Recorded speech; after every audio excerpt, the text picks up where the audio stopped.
उन्होंने नियम ले लिया कि मैं एक वृक्ष के नीचे एक रात रहूंगा, अगले दिन दूसरे वृक्ष के नीचे सोते थे। इतना संग्रह भी नहीं किया कि कहीं मैं एक वृक्ष के नीचे 4 दिन रहा तो ऐसा ना हो जाए कि ये वृक्ष और ये स्थान मेरा है। लेकिन महाप्रभु जी को चिंता होती है जयदेव महाप्रभु की, मेरा जयदेव एक वृक्ष के नीचे सोता है, इतनी बड़ी रचना गीत गोविंद करने वाला एक वृक्ष के नीचे सोता है। तभी श्री जगन्नाथ जी ने एक योजना बनाई, और एक सुदेव नाम का ब्राह्मण था। उस सुदेव ब्राह्मण के कोई संतान नहीं थी। तो सुदेव ब्राह्मण ने जगन्नाथ महाप्रभु से कहा कि भगवान, एक संतान का सुख मुझे दीजिए, मैं वचन देता हूँ उसकी बाल्यावस्था पूरी हो जाने के बाद जैसे ही वो बालक कुमार अवस्था का होगा, मैं आपके चरणों में निवेदित कर दूंगा, वो बालक आपका हो जाएगा, ये मेरा वचन है आप। तो जैसे ही भगवान ने देखा कि भाई ये जयदेव महाप्रभु एक ही वृक्ष के नीचे रहते हैं, तभी ठाकुर जी ने विचार किया कि हम कैसे इनके इस वृक्ष के नीचे रहने वाले सिस्टम को दूर करवाएं। तभी ठाकुर जी को याद आया कि एक सुदेव ब्राह्मण था, उसने इतने वर्ष पहले हमसे कहा था कि एक संतान हो जाए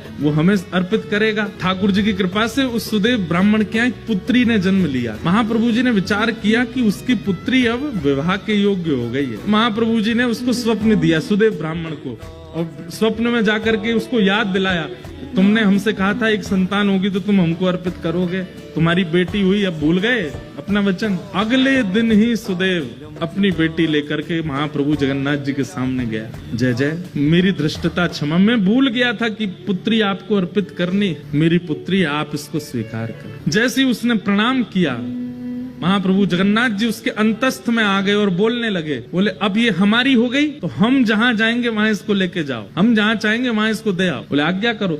बोले एक वन में एक जयदेव महाप्रभु हैं, गीत गोविंद की रचना जिन्होंने की, उनसे जाकर के अपनी बेटी का ब्याह कर दो। पद्मावती नाम था उनका। तो सुदेव ब्राह्मण बोला, भगवान वन में रहते हैं, बेटी। बोले अब ये तुम्हारी बेटी नहीं तो तुम चिंता क्यों कर रहे हो? तुम्हारी बेटी होती तुम चिंता करते ना कि जमाई हमारा कैसा, घर है कि नहीं है, परिवार है कि नहीं, संपत्ति। अब तो ये हमारी हो गई, अब इसके पिता हम हैं, हम इसके लिए योग्य वर ढूंढ